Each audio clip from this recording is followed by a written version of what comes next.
Hey, it's Kevin Dewitz here and welcome to the next video in the Setting Up a Home Music Studio course. In this video, we're going to talk about selecting your room.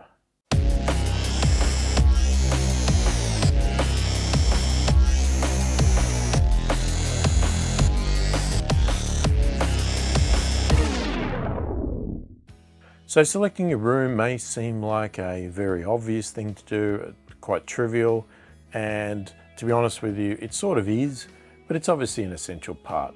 And there is some factors that need to be considered when you're looking at where to place your home music studio in your house. Now, some obvious factors that come into play here is what are you going to use the room for?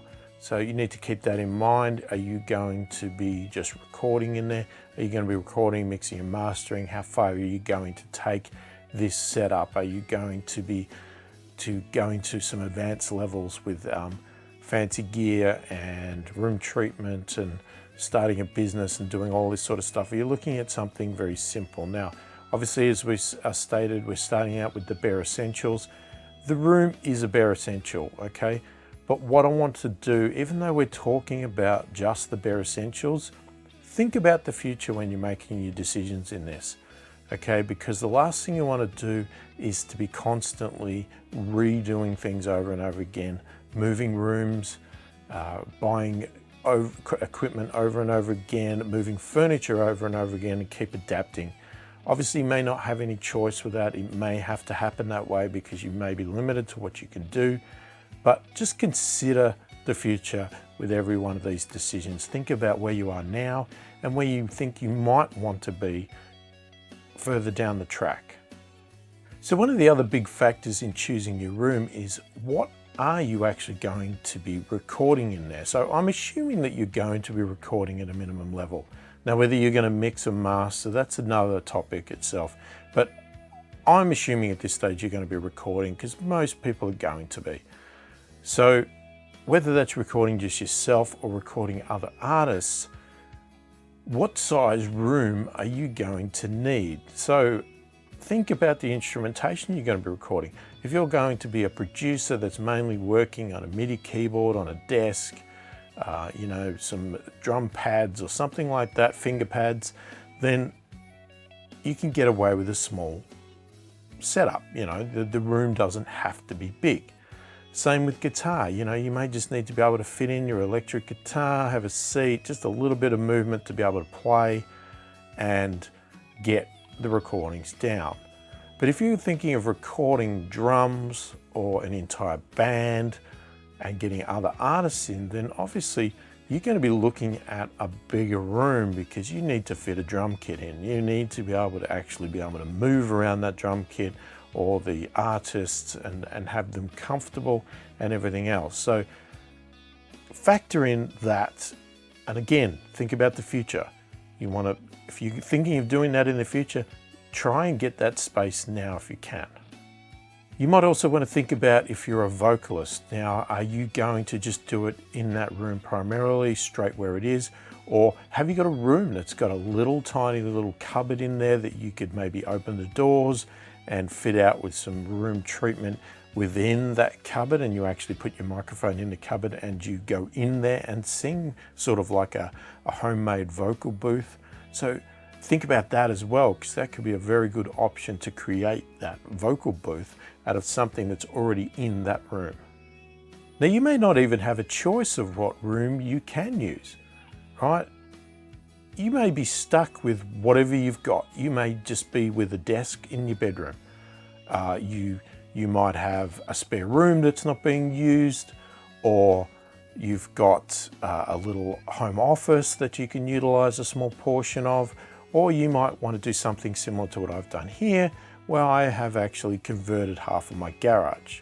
Okay, so I had a garage that we weren't using for putting cars in anyway because of the design of the house and the layout of the land. It just wasn't practical with the amount of cars we had to park them in the garage, so we weren't using it. So it was basically a giant shed. I had a need to build an office for my my day job prior to this home studio, and I decided to convert half of this into a home office, building a wall down the middle of the garage and having the door from the house into my office. Okay, so if you know anything about me and you've read anything about my situation, at the end of the PDF, I expressed my family situation. So because of my personal situation, single dad, 2 children, child that's got autism, etc., working from home was a massive benefit for me, and I really needed to do that. So that's why I spent some money and invested in converting this garage into a home office so that I could work from home primarily for my day job. Now, I also put my hobby stuff in here at that time, which was my music stuff. And then over time, I actually decided to develop that into a proper music studio, and that's exactly what I did. And then started to run that business out of here as well.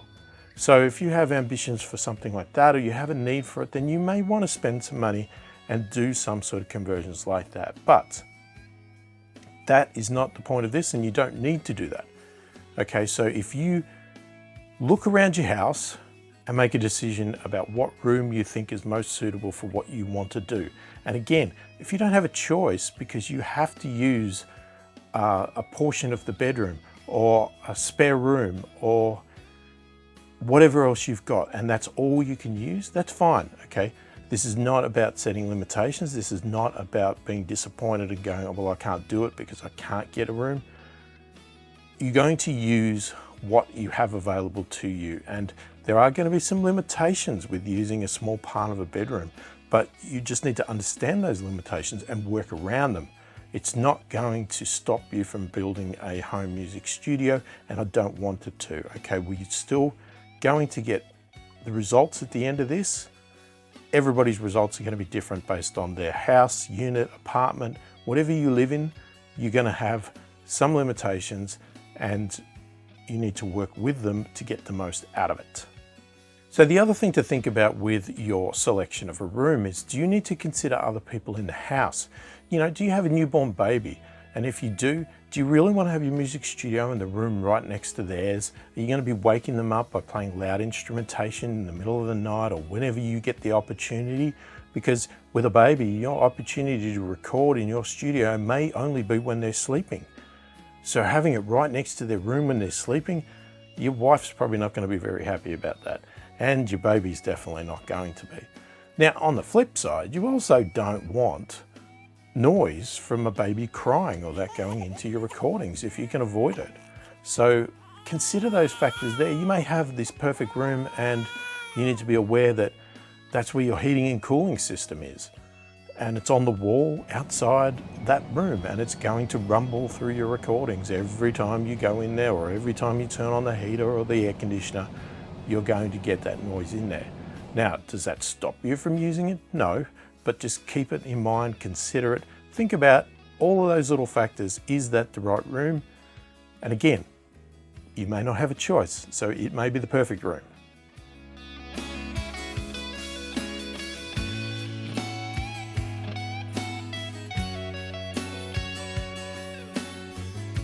So I just want to stress that make sure the selection of your room or lack of selection of a room is not going to stop you from doing this, okay? The end result is that we can all do this.